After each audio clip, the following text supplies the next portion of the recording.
once you cultivate your self-love, it's essential that you protect it. It's essential that you keep it sacred, right?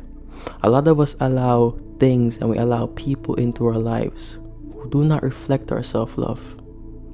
And the reason for that is that we have this innate fear of being by ourselves. We have this innate fear of being lonely, right? And because we have this fear, we allow anything into our lives, even things that don't add anything of any significant value, right? But here's the thing.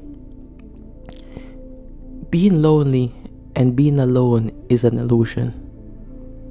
In reality, you're never truly alone because you have the most important person that you will ever have in your life, and that person is yourself. As long as you have yourself, as long as you are in the company of yourself, you can never truly alone. In yourself, you have a friend that you can confide in. In yourself, you have someone that is always there with you, right? And the reality is that in this world, you're only always gonna have yourself because everything in this life is temporary. People are temporary. The objects that you identify yourself with are temporary, but you have yourself. And so the relationship that you have with yourself should come first, right? It should come first. Therefore, once you have that relationship with yourself and you're at that place in which you value yourself, you have to be mindful of what you allow into your life, right? Anything that comes into your life which doesn't reflect your self-love, you have to reject it. Anything that is in your life which isn't a reflection of how you see yourself, you have to reject it. That partner that you have, that spouse that you have that doesn't treat you with respect, you have to reject them. That job or that career or that boss that doesn't treat you with respect, you have to reject them. Those family and those friends, yes, your family and friends who don't treat you with respect, you have to reject them. And the reason why you have to reject them is because the more things that you allow into your life that do not reflect your self-love, the more you devalue yourself, right? Because you begin to believe that the way in which these people are treating you, right, you begin to attach it to your value, essentially, right? So just because this person isn't treating you with respect, you believe that you're not valuable. You believe that you don't deserve respect. You believe that you are not loved, right? And so as long as you have things in your life which do not reflect self-love, you'll always think less of yourself. And so you have to keep that space of self-love sacred. And the way in which you do that is by rejecting anything that doesn't reflect how you see yourself. And the reality is that, right, anyone that has people in their lives who do not treat them with how they would want to be treated, the reason why they allow it is because they don't see value in themselves, right? They don't love themselves. Because when you cultivate that self-love, anything that comes into your life has to reflect you. Anything that comes into your life has to be a mirror of how you see yourself, and that goes for everything that comes into your life. I've always said, and shout out to Ron Wills, your first relationship is the one that you have with yourself, right? A lot of us are trying to cultivate other relationships except the one that we have with ourselves. A lot of us are trying to pour into people before pouring into ourselves. And you cannot pour into other people if your cup is not filled. You cannot fill other people's cup if your cup is not filled. You cannot give something that you don't have. Therefore, you cannot give love if you don't have love for yourself.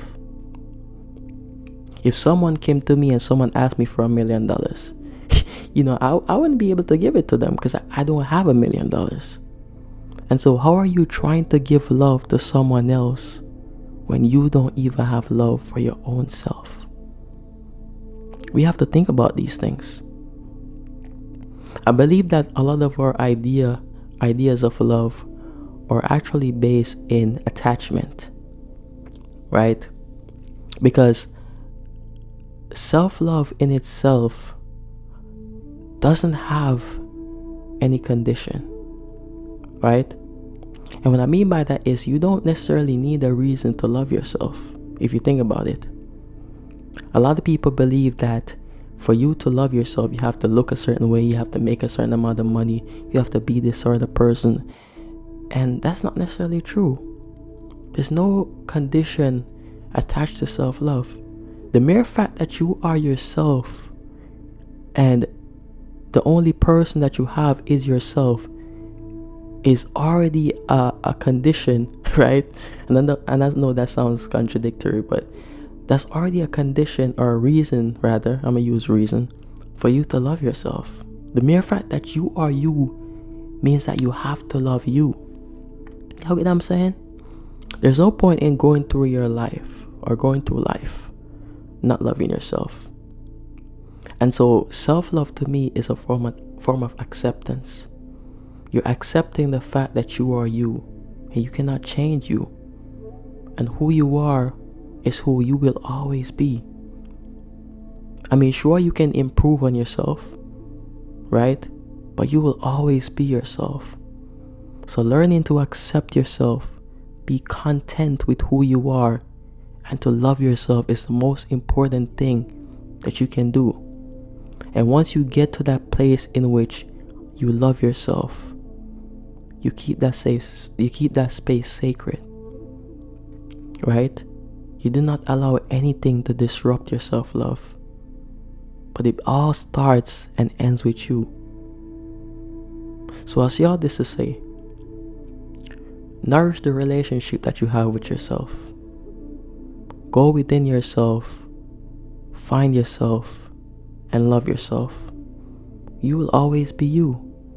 You cannot change who you are, right? You can improve yourself, but who you are at your core is who you will always be. So do not look outside of yourself for love or for self-love. Go within yourself, right? Accept yourself. And only deal with people or allow people in your life who reflect your self-love.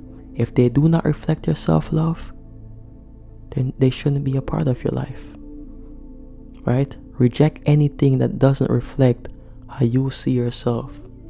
But I always want you guys to remember that the most important relationship that you will ever have is the one that you have with yourself.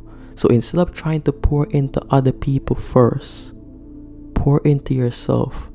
And when your cup is at 120%, then you can pour that other 20% into other people. Alright? So I appreciate you guys for watching once again. I hope you found value from this video. I hope you cultivate the relationship that you have with yourself and accept and love yourself, because you will always only be you. Peace and blessings.